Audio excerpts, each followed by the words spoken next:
A quiet but significant shift is happening in the Indian equity markets. During the first quarter of the fiscal year 27, some of the country's most respected ace investors, including Ashish Kacholia, Mukul Ejirawal, Dolalvai Khanna, and Madhusudan Kela, executed strategic sell orders across their small-cap portfolios. This is not a sudden panic sell, but a highly calculated capital rotation.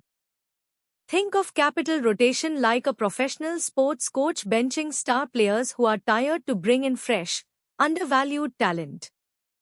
It is the process of moving money out of expensive assets and into areas with more favorable risk-to-reward profiles.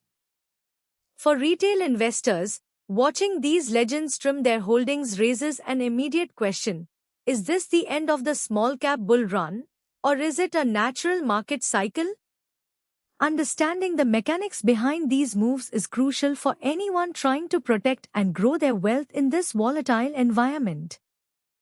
To understand why ACE investors are trimming their stakes, we must first look at the inherent nature of the small-cap ecosystem. Small-cap companies are the engine room of economic growth, representing agile, fast-growing businesses that can capture market share rapidly. However, their competitive advantages, or economic moats, are often fragile compared to large-cap giants. When market cycles peak, these smaller companies enjoy immense operating leverage, allowing their earnings to scale rapidly. But this growth is a double-edged sword. While their potential upside is massive, their business models are highly sensitive to economic shifts, supply chain disruptions, and sudden changes in interest rates. Recognizing this fundamental fragility is the first step in analyzing why experienced portfolio managers decide to book profits when valuations stretch beyond historical norms. As we analyze the aggregate quarterly results, a clear trend of financial divergence emerges. While stock prices have soared, the underlying corporate earnings for many small caps have begun to show signs of deceleration. This has created a valuation disconnect. A valuation disconnect is like paying sports car prices for a modest family sedan.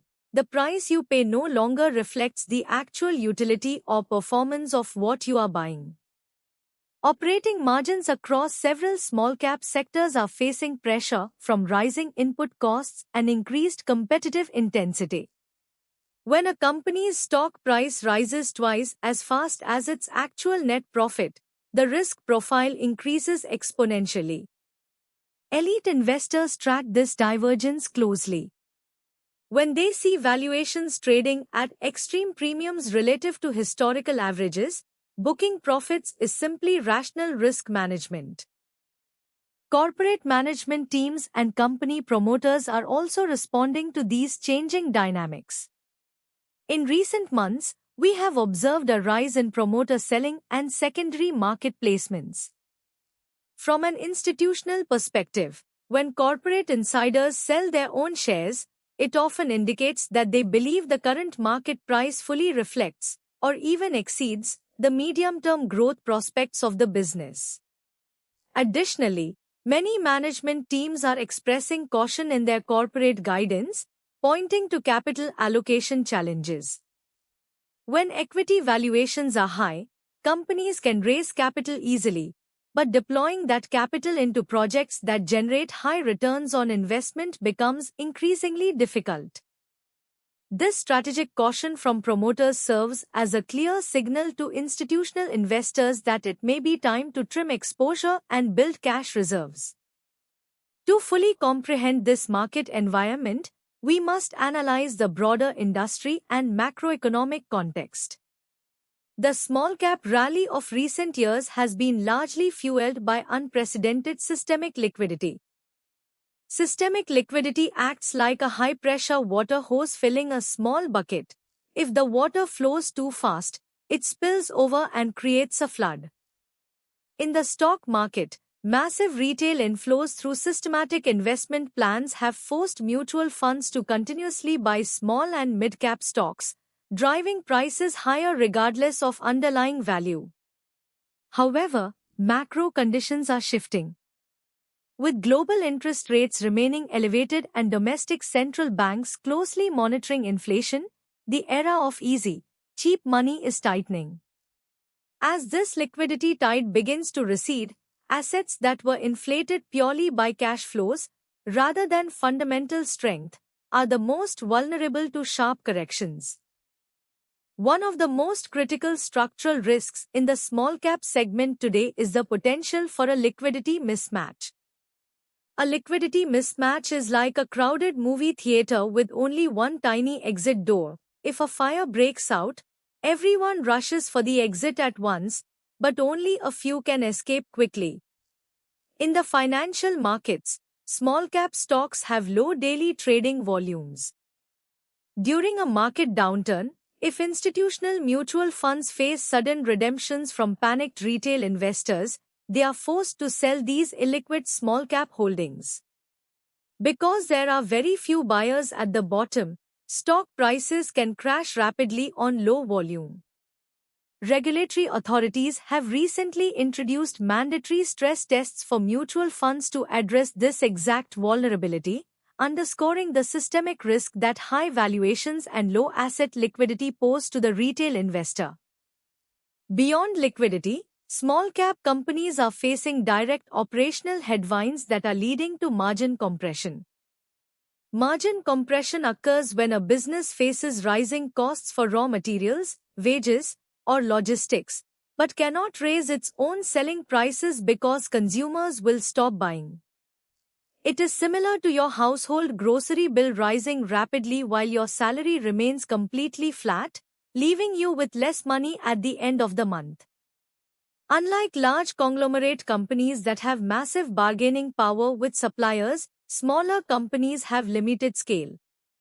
When global shipping rates rise or localized supply chain bottlenecks occur, small caps must absorb these costs, directly eating into their profitability. This operational pressure, combined with high debt servicing costs in a high interest rate environment, creates a challenging fundamental backdrop. Despite these challenges, the long-term outlook for the small-cap segment is not entirely negative. Instead of a broad market decline, we are likely transitioning into a highly selective stock pickers market. During this phase, quality and financial health become the ultimate differentiators. Sophisticated investors are focusing heavily on asset insulation. Asset insulation is like building a deep, reinforced concrete storm shelter beneath your home. Even if a violent hurricane passes overhead, your foundation and core structures remain completely undamaged. In the stock market, this means identifying companies with zero debt, high return on capital, robust cash flows, and dominant positions in specialized market niches. While the speculative bubble in weak small caps may deflate, businesses with strong balance sheets will continue to offer compound growth over a multi-year horizon. The profit booking by legendary investors in the first quarter of fiscal 27 should not be a cause for panic, but a call for strategic vigilance. It is a reminder that successful investing requires constant portfolio rebalancing and risk mitigation. Rather than blindly chasing momentum, now is the time to audit your portfolio, eliminate low-quality, high-debt stocks, and focus on fundamental resilience. Here at SR Money News IN, we are dedicated to bringing you institutional-grade research and professional wealth strategies to help you navigate these complex market cycles. If you found this strategic breakdown valuable, please subscribe to SR Money News IN, hit the notification bell, and leave your thoughts on capital rotation in the comments below. Stay disciplined, manage your risks, and we will see you in the next deep dive analysis.